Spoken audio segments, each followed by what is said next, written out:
Hello everyone, I'm Lao Gao. Today we're going to talk about the most dangerous places on Earth. Yes, these are places most people should avoid. We're discussing two types of dangers today. One caused by particularly harsh natural environments, and the other by human factors making them especially dangerous. So today, we'll introduce some of the most dangerous places in the world from various perspectives. Of course, at the end of the program, we'll also introduce the safest place in the world. You can look forward to finding out if you live in the safest place. Are there any ways to mitigate the dangers of the most dangerous places? Usually, there's no way. People discussing feng shui and fortune telling might say some things aren't good, but they always offer advice. They suggest ways to overcome these issues, so just moving is fine. Yes, the dangerous place we're talking about today is real. Some people live there, or maybe someone lives there now, but there's also a place where no one lives, which we won't discuss. Let's first talk about a few places with particularly dangerous natural environments. The first is Death Valley. When we mention Death Valley, people might think of the one in the US, but actually there are two places called Death Valley, one in the US and one in Russia. The Death Valley in the US is in North America. The lowest, driest, and hottest place is a desert, with an elevation of -86 meters, essentially a desert within a basin. How hot is this place? It holds the record for the highest temperature ever recorded on Earth. On July 10, 1913, the temperature here reached 56.7 degrees Celsius. Although this record is over 100 years old, it doesn't mean the place isn't hot now. Every year, the highest temperature there gets close to this record, but it hasn't been surpassed. For example, last year's highest temperature reached 54.4 degrees. What does 54 degrees feel like? It's very close to a sauna, where the temperature is generally between 60 to 80 degrees. In a sauna, humidity is high, but this place is very dry. The feel of dry heat versus humid heat is different. In dry heat, dehydration is a big risk, and people can die from it. In humid heat, like a tropical rainforest, people can die from the heat itself because they can't sweat it out. When in the desert, hydrate more, and in the tropical rainforest, focus on cooling down. Actually, there's one thing that's really great, and that's ice. Ice can replenish water in the desert and is unbeatable for cooling in tropical rainforests. Where can you find this? Speaking of ice, I suddenly remembered something, which is that the highest temperature on Earth is only a little over 50 degrees. Why does that seem so low? It's because over the past hundreds of thousands of years, the Earth hasn't really been hot, having gone through countless ice ages. There were cold times, but hardly any hot ones. Now it is considered quite hot. We, as current humans, are the ones who survived the last ice age. Regarding the ice age, we will make a special video to explain it to everyone in the future. Although Death Valley in the United States is very hot and terrifying, compared to Russia's Death Country, it is nothing, almost like a paradise. In the American Death Valley, as long as you bring enough water, surviving for a dozen hours is no problem. However, in Russia's Death Country, staying for just a minute is impressive. The Valley of Death in Russia. It is located on the Kamchatka Peninsula at the far east of Russia. It is not hot at all, but very cold. There are no plants in this Valley of Death, and the ground is covered with animal carcasses. The valley is filled with naturally occurring hydrogen sulfide gas. Hydrogen sulfide is a colorless gas with the smell of rotten eggs and can be deadly even in small amounts. Even at low concentrations, if hydrogen sulfide gas comes into contact with a person's eyes or is inhaled, it can immediately burn the eyes and respiratory tract. So scary. I think I've smelled it before. Seems so. Oh, that was just the smell of real rotten eggs. It's just that I felt this kind of thing outside before. The odor is located near the hot springs. Correct. It possesses a pervasive odor, yet it might not necessarily be hydrogen sulfide. Even sizable creatures, such as bears or deer, once they venture into this canyon, promptly collapse and perish. Once individuals venture inside, they are unable to exit. Historically, numerous individuals have entered, yet none have ever emerged. How about utilizing gas masks?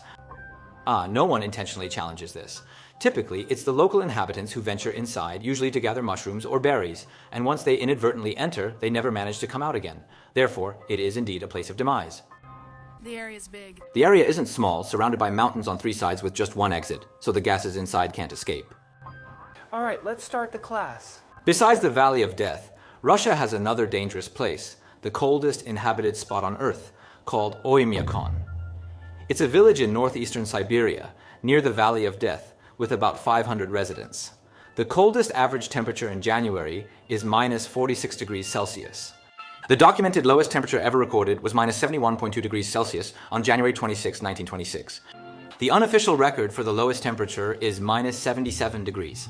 Usually, if our school faces severe weather, like extreme cold or snow, classes get canceled. This place also cancels classes, but the criteria differ a bit. At -48 degrees, kindergartens close, and at -54 degrees, elementary schools close.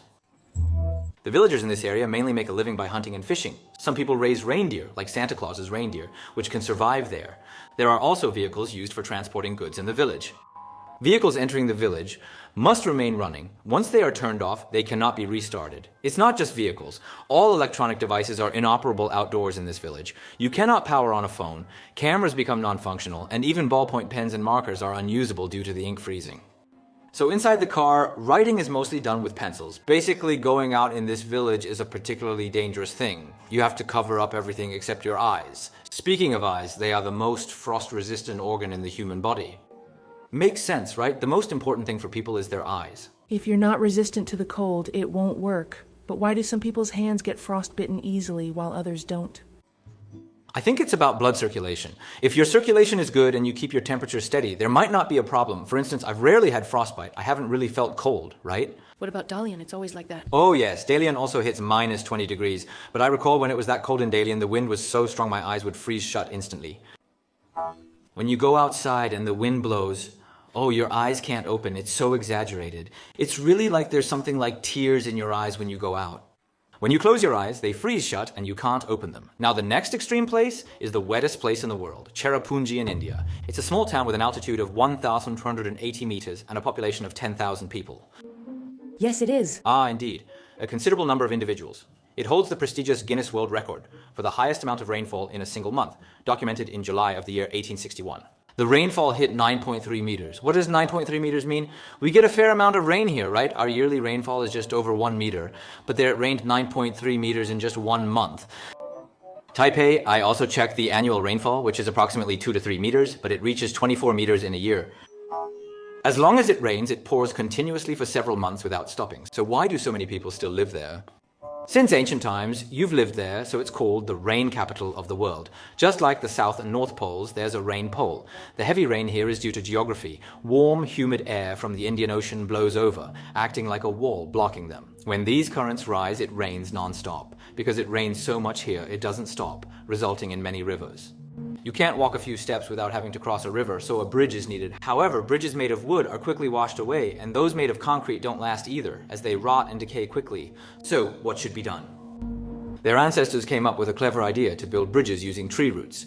They skillfully intertwined the roots and connected them from one side to the other. What are the benefits? One is that it won't be washed away, and another is that the bridge made of tree roots becomes stronger over the years as the roots grow. Therefore, the oldest bridge in this area is also the strongest. 500 years ago, there was a very dangerous place, known as the windiest place in the world, Mount Washington in the United States, which was once recorded in the Guinness World Records. The place with the fastest wind speed. On April 12, 1934, the measured wind speed near the summit of Mount Washington reached 372 kilometers per hour. Although Mount Washington's elevation is less than 2,000 meters, the wind is particularly strong, making it very cold at the top. Over the years, the average temperature near the summit can reach below minus 40 degrees Celsius. Due to the strong wind, the wind chill temperature is even lower, below minus 60 degrees Celsius, which is essentially the same as the temperature at the summit of Mount Everest. The Guinness World Record for Mount Washington was broken in 1996. According to data from the World Meteorological Organization on April 10, 1996, an unmanned weather station in Australia detected a wind speed reaching 408 kilometers per hour, which is 113 meters per second. This is currently the strongest recorded wind on the Earth's surface. However, it is different from the wind on Mount Washington, which blows consistently throughout the year. This was instantaneous, caused by a tropical cyclone, and it persisted for merely 3 seconds. That is all. It's over, so it's finished. It has concluded, so it is not quite as dangerous as Mount Washington, my previous... The wind at home is super strong, right? It's like you can't pedal the bike, not even an inch forward, no matter how hard you try. There's just nothing you can do. Moving forward, it might be 20 to 30 meters per second. If it's 100 meters, needless to say, both the person and the bike would be gone. When walking, you need to lean forward and keep moving, right? You can still walk, right? But you can't ride a bicycle. And sometimes it suddenly stops and you fall and it's easy to bump into things. For example, have you ever bruised yourself on a utility pole or something like that? Yes, it's the iron thing you step on to climb up the pole, right? Doesn't your school ever cancel classes? Regardless of how extremely severe the weather conditions are. If you skip class, do you know the wind scale? Typhoon winds can reach speeds of 200 to 300 kilometers each. Speaking of typhoons, they are the same. One phenomena happen in different places, so names vary. In the western North Pacific, our area, it's called a typhoon.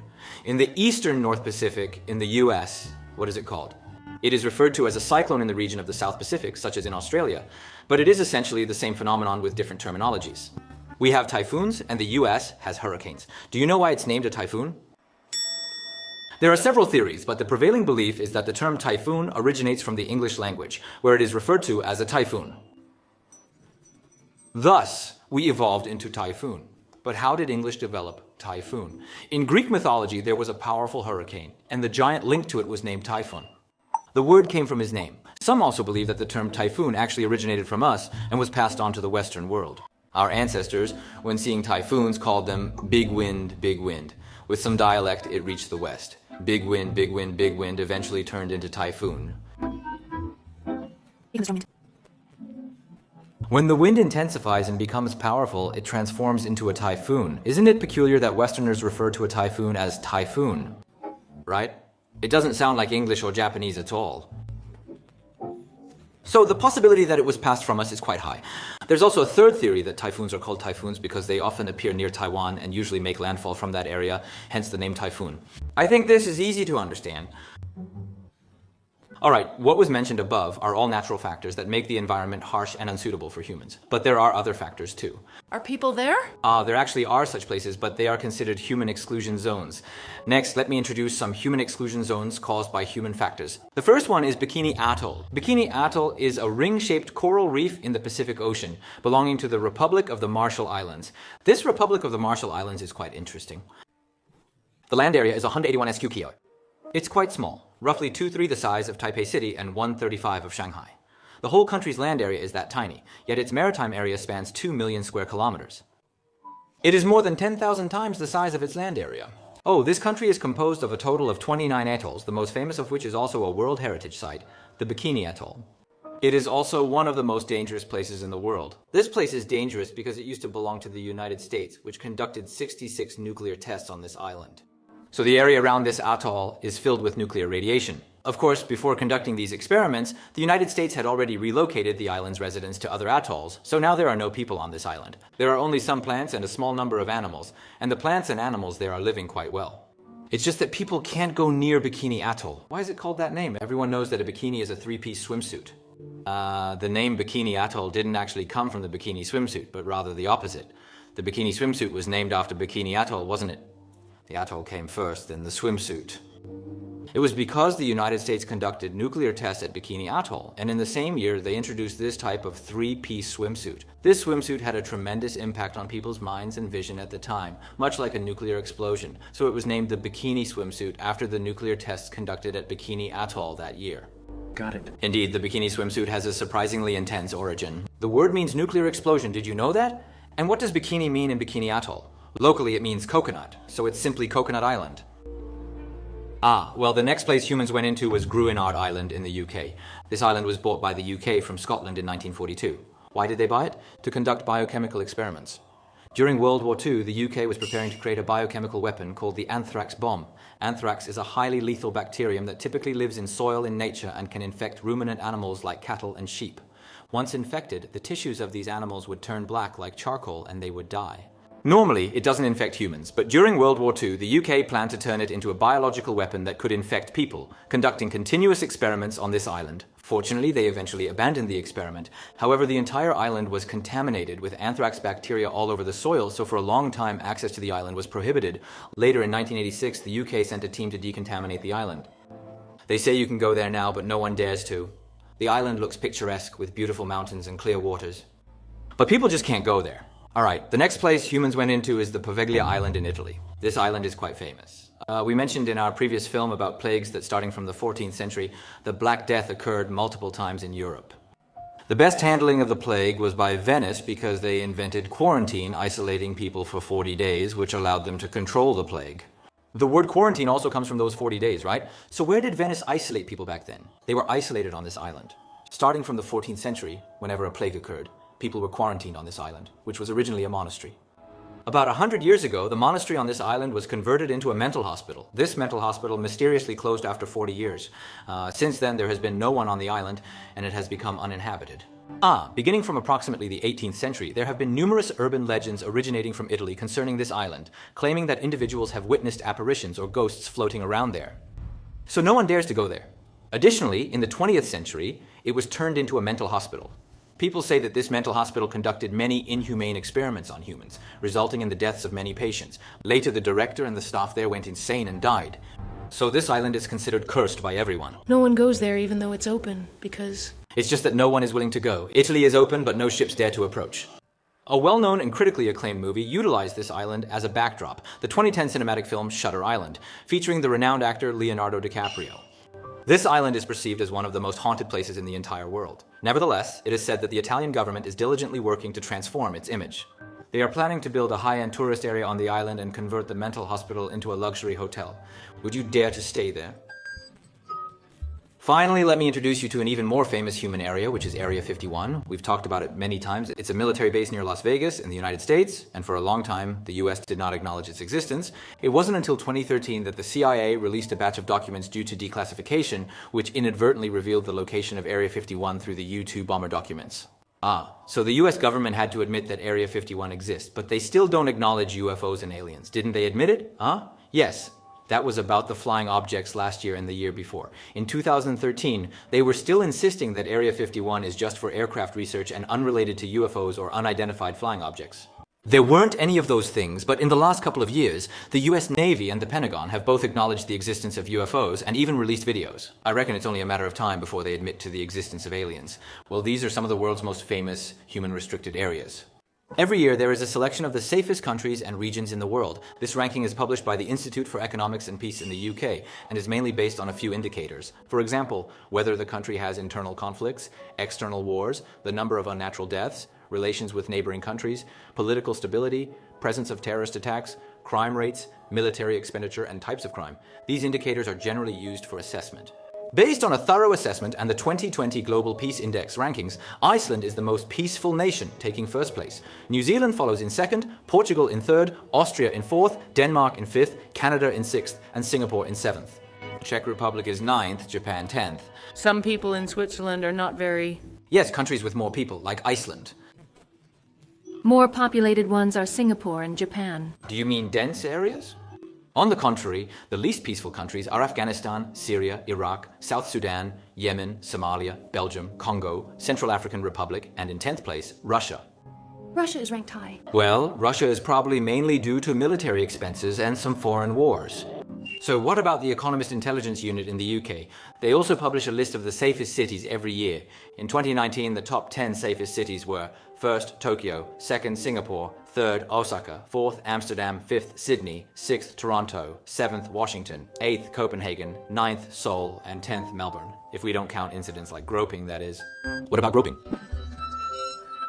If you count that, then it's only Japan. There's no other place, right? So where's the most dangerous place you've been? Couldn't guess. You got robbed in the Philippines, right? But... I believe it was relatively mild. They simply took a minor amount of loose change. I heard that the Philippines can be quite dangerous at night. It is not an issue if you are in close proximity to the hotel. But if you walk slightly off the main path into a darker area, it's not safe, right? A bit off the beaten path, but it's still a good experience. Correct? He didn't make any threats to your life or anything of that nature, nor did he take any drastic actions. They only took $1 in cash, didn't take my mobile phone, and snatched my necklace. Necklace, right? Are you sure it was robbery, not solicitation? Did you actually snatch it yourself? He didn't say anything about the owner or anything like that.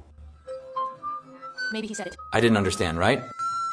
Very polite indeed. I think the nails were trimmed and filed very well, not hurting me at all. Just quickly using time trimming the nails first, right? That's nice. It was done quickly and efficiently without saying, "Hold on." What's the riskiest place you've been to? I've been to Tokyo's riskiest area.